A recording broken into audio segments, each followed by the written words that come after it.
Water. I've had enough. It's too hot. My computer says record high in the temperature bit, which is potentially why it's acting like a senile geriatric.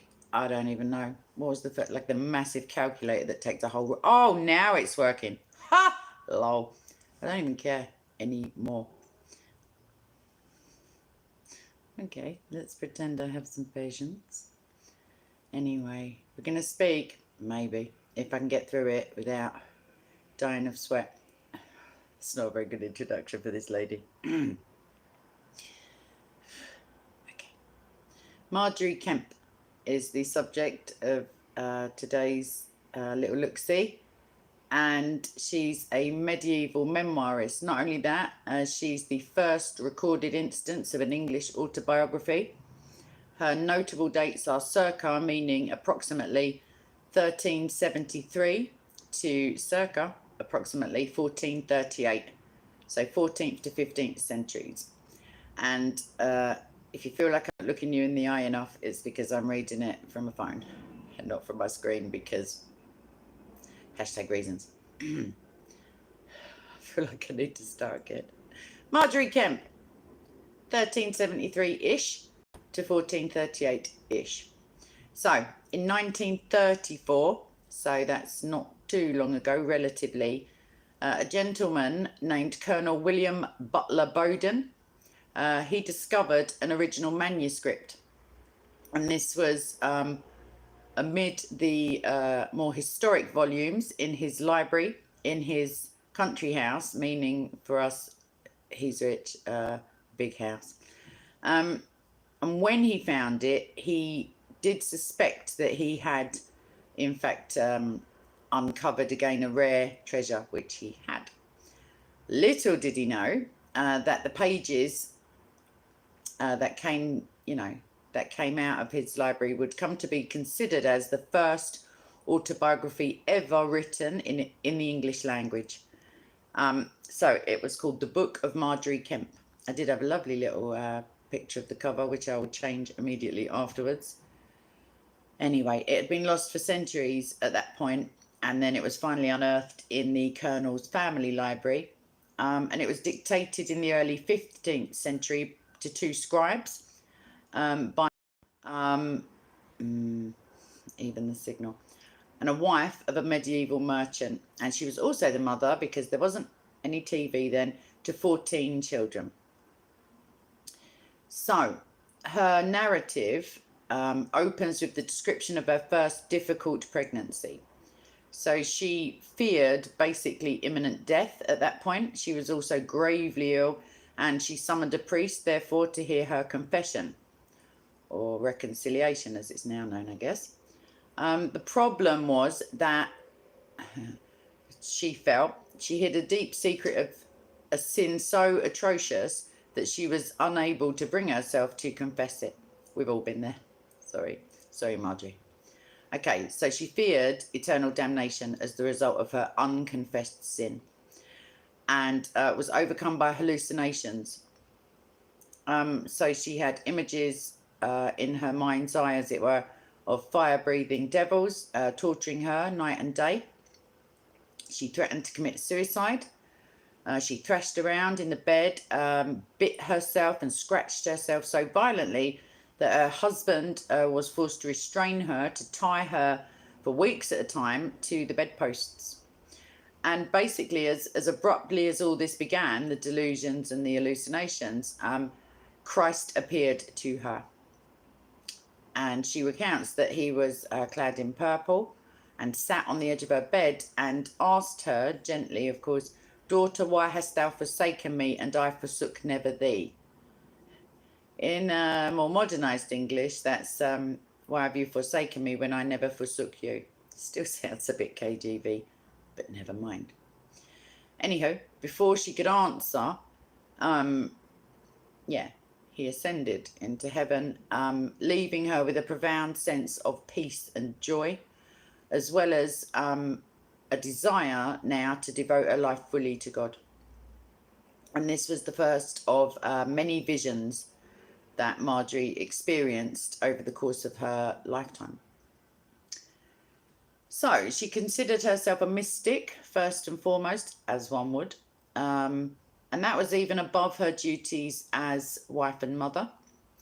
Although she did bear, as I said previously, 14 children. Sorry. Right. After sexual relations with him became abhorrent to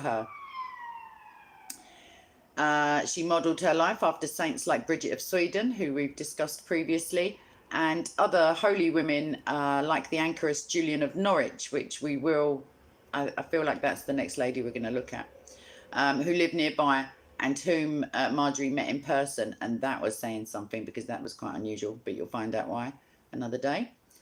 She fasted for days at a stretch, frequently waking at 2 a.m. To walk in darkness, obviously, to church, where she would pray until noon on her knees. That's a little 10-hour stretch if the church was close to her home. And as a daily penance, she wore a hair cloth, like a rough materialed garment. It was made of goat's hair, and that was beneath her gown. And she hid that even from her husband, even when they still shared the same bed. Ingenious as well. She was not a quiet mystic. Her visions prompted her to weep and wail and to fall prostrate to the ground, her arms spread wide in the form of a cross, sobbing basically, and roaring is the quote I have here, as she described herself for hours at a time. So her husband was pretty embarrassed by outbursts, I guess we can call them, and would often pretend he didn't know her, or just slink away to the pub. I'm not joking, to a tavern or inn, is what it says, but it's the same thing. And that was whilst they were travelling, until she regained her composure. The public also didn't appreciate her visions. Most of her contemporaries assumed she was intentionally disturbing the peace, as it were. A biographer of hers, Louise Collins, notes that the public concluded there was a devil in her, or else she was putting it on, meaning she was pretending, or that she was some sort of heretic. She ought to be thrown out, arrested, got rid of, is the end of that quote. And as a result, the public criticism and the charge of heresy dogged her for much of her life. And bearing in mind, she's not like working class, as it were. She's the daughter of a mayor, like a parliamentary member. So when she entered middle age, she struck a deal with her husband. Obviously, he wasn't taking the first lot of bishop-sanctioned chastity too seriously. And he would also give her, or grant her, permission to travel to Jerusalem. So she departed in the winter of 1413 to 14. And whilst the Holy Land was considered the greatest tourist attraction of medieval times, full stop, the trip was also pretty dangerous. Pilgrims were frequently attacked by robbers. And, you know, you can look to Martin Luther's writings on pilgrimages and such, which were around a century later, but no safer, it seems. Pilgrims also often succumbed to illness and even death during the months that it took to cross, you know, seas and scale mountains and traverse barren deserts, etc., as they basically clutched the back of a donkey and stumbled on foot to reach the final destination. So, as one may imagine, a woman travelling without the protection of her husband, she also faced a pretty unique threat of abandonment by her fellow travellers. In short, her constant chatter about religion, her pious refusal to eat meat or to drink wine, and her frequent fainting and prolific tears of devotion basically got on the nerves of everyone around her. And after weeks of friction and patience being tested, the group basically parted ways in Italy, Constance, at the foot of the Alps. And she was left with just one companion who couldn't run fast enough. I'm only teasing. He was a feeble and elderly man whom she paid to accompany her over these mountains. Gosh, it's like having Billy with you. Oh. Okay, so anyway, when they finally, these two decided to descend through the deep rocky ravines, they emerged into a village in Italy named, maybe, it looks like Bolzano. Sorry, Italians. Yeah, and at this point, her former travelling companions reunited with her, convinced that only God could perform such a miracle and have protected her and the elderly guy whilst making such a punishing trip. Either way, she made it to the Holy Land. Sorry about the signal, I'm really sorry. Together with the Pool of Siloam, you know, the miraculous one where the lame man was for years and years. The Mount, where Christ delivered his sermon, the Sermon on the Mount, for anyone who's not keeping up. And finally, she went to the Holy Sepulchre, the Church of the Holy Sepulchre, where she experienced her most violent and dramatic vision up to that point. She glimpsed the crucified Christ himself suspended on the cross before her eyes. It was granted this creature to behold so verily his precious, tender body, completely rent and torn with scourges, more full of wounds than ever was a dove house of holes, hanging upon the cross with the crown of thorns upon his head, his blissful hands, his tender feet nailed to the hard tree, the rivers of blood flowing out plenteously from every member, the grisly and grievous wound in his precious side, shedding out blood and water for her love and salvation. Then she fell down and cried with loud voice, wonderfully turning and twisting her body on every side, spreading her arms abroad as if she should have died, and could not keep herself from crying or from these bodily movings, for the fire of love that burnt so fervently in her soul with pure pity and compassion. I read. Anyway, while she was weeping and praying aloud, which was customary behaviour at the sacred sites, her extreme screaming hysteria startled, is a nice way to put it, the pilgrims who were all around her. They'd also had a pretty tough journey. The crying was so loud and so wonderful that it made people astonished, she wrote. Later, when she returned to England, the shrill cry accompanied her, first occurring once or twice a month, then once or twice a week, and finally multiple times every day. On one particular day, she screamed 14 times, I read, and she could never anticipate when the piercing sound would burst forth from her mouth. Sometime in the church, sometime in the street, sometime in the chamber, sometime in the field, God would send them, for she never knew nor time nor hour when they would come. Right. Her violently spiritual outbursts and the fact that she dressed all in white like a nun, despite that she was officially still a married woman, drew the attention of the public and both church and government officials. She wasn't keeping it blue, as we say. She was accused of being a lollard. I love English in England. Lollard. Part of the... in favour of an emphasis on scripture alone. This is, this is prior to the Reformation. So en route from a pilgrimage in Spain, so she got about in her dinner hour, to her own village of Lynn, she was overcome by an extreme vision in a Leicester church, a place called Leicester, a church in it. So appalled by a dramatic display and leery that she might be a heretic, officials seized her and turned her over to the mayor, who basically lambasted her a false strumpet,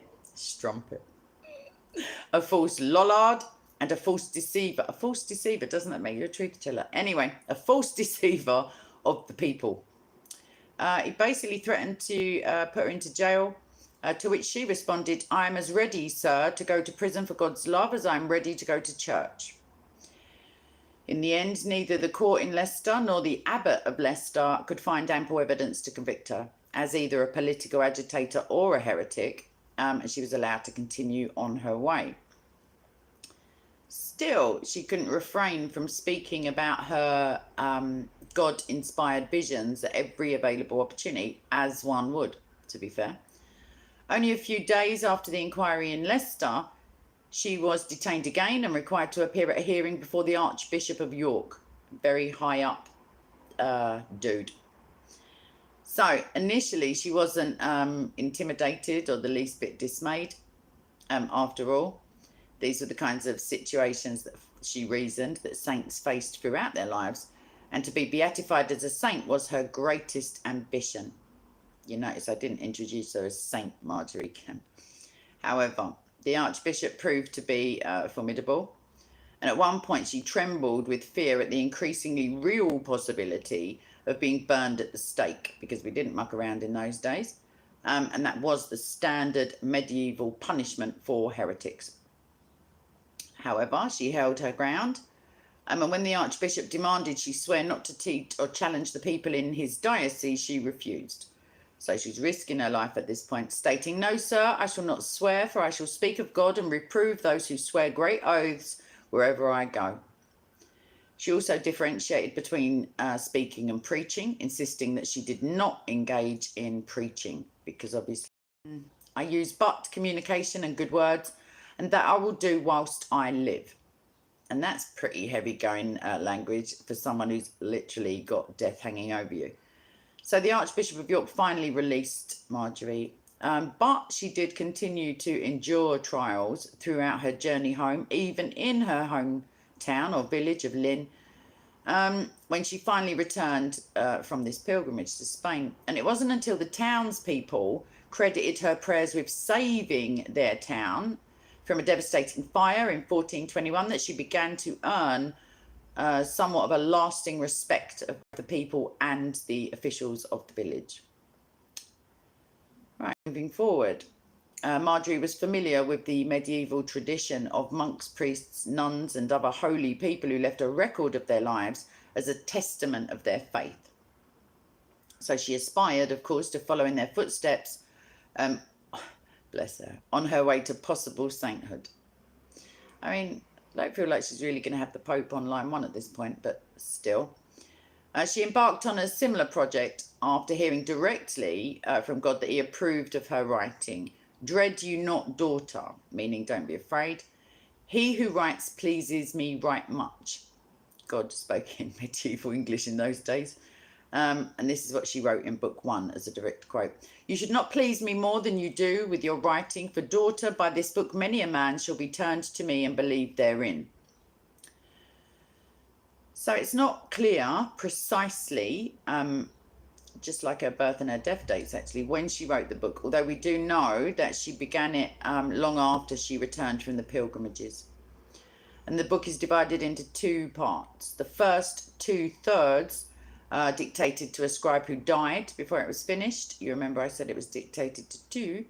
And the last third was therefore dictated to a priest who was initially reluctant to collaborate with such an infamously troublesome woman.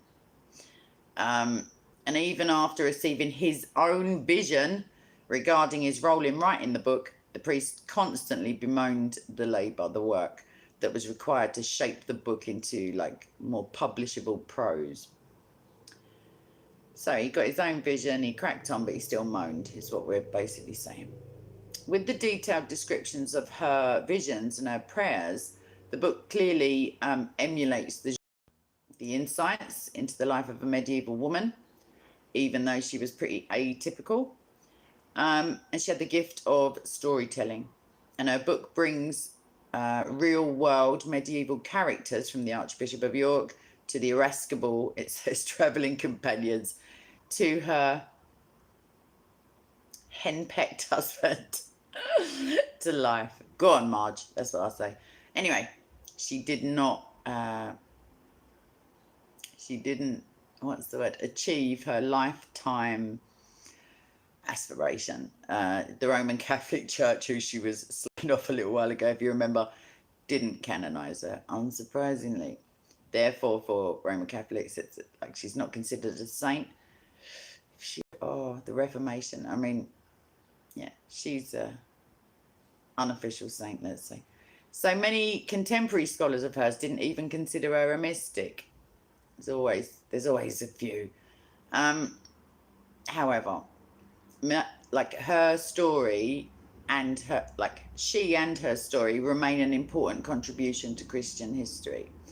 Not because of her status or her mysticism or holiness, but because of her authenticity. She didn't really care too much what people thought. which is exactly as it should be. So we may relate to her because she is really real, more real than we are, potentially. As in, I love the deal she did with her husband. It's just classic. Either way, she's flawed. Occasionally, she's foolish, which we can all identify with, I hope. And we may therefore see ourselves in this remarkable yet average, like relatively average, wife and mother. She wasn't born into nobility. I mean, being a mayor and the clue is in the title House of Commons. She wasn't the daughter of someone in the House of Lords, for example. She didn't benefit, therefore, from the privilege of education or wealth. She was illiterate, as we said before. However, she gave it her all to listen to and do what she heard from God. That's difficult just in itself, especially when other people don't play along. That's like really frustrating. So yeah, technically she isn't a saint, but that's what makes her a bit of a saint in my book. So yeah, that's it. I'm going to stop. This is getting irritating already. Either way, I can see your... Yeah, I can see your comments, all right? If anyone's got any quick questions and doesn't want to look at my massive finger scrolling, I'm going to... Actually, let's see if my computer's... Oh, what a joke. Oh, yeah, now it's loaded. Whatevs. Yeah, any comments, questions, offers of computers, I'm joking. Then speak now or forever hold your pizza. All right, Dragon? Because, you know what I mean? It's very warm for this kind of thing. If you live somewhere cold, I'm temporarily jealous, but only a little bit. God bless you too. Thank you. It doesn't matter if you don't have any questions, then that's all right. I may just bounce my my laptop off the floor a few times, see how it likes it, but potentially I won't. But yeah, I may schedule the next one, and then we can all bite our fingernails until then to see if it just dies. Just saying. I don't know, Bill. Didn't mention them. I mean, they did well, I guess, just growing up in that house, to be fair. Hi, Mr. Brown. Shalom. Shalom alaikum.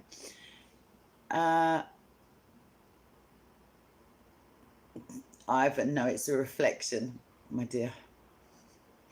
If you mean that one, I don't know. That's a reflection. Technically, that's a finger, but you know what I mean. So, yeah, I just looked directly into it. Other than that, it's clearly my, I don't know what you call it, not aura. My brain's fizzing out of my head. Good question. Thank you. Any further before I just end this torturous stream? But now everything seems to be working on my computer, just only like a short half hour too late. And I did start setting it up a half hour early, so one can imagine. Either there's no questions and you're all horrific trolls, or I'll come off the thingy again. No, there's little... There's Sparty with his little... just as it reconnects. Okay. I do have... Not now. Gosh, no. But I do have a piece of writing that I found that I did for one of my, I think, critical reasoning or... No, Martin, I feel like it's probably mirrored. So, no, I'm doing this through my phone as opposed to through my computer. So one of the ways is mirrored and one isn't. So I don't know which way you're looking at it now because I'm not a technician of stuffs. Yeah, I have a piece on the principle of charity, which isn't about donating or feeding poor people. It's about debating, and it's a philosophical idea.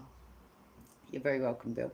It's a philosophical idea that one should always attribute the most sensible interpretation to one's debating opponents or interlocutor. I think that's the name for it.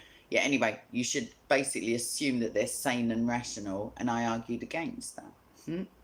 So it's only a little 500 wordish piece, so I may do that later. That's it, Martin. So it's on my left now. Right. That means I'm looking at me as you're seeing me, because it looks like it's on my left at the moment, if you see what I mean. Okay. She's waffling. All right, John. Sorry I didn't say hello. Right. Principle of charity, I guess. Up next. All right. So now let's just see. Let's just test a theory with this awful computer. Oh, I really wanted to just bang it against the wall. It's really naughty. Oh, now everything's working fine. Almost, Tina. I'm studying at the moment, although it is theology, to be fair. So that does come in really handy for debating, etc.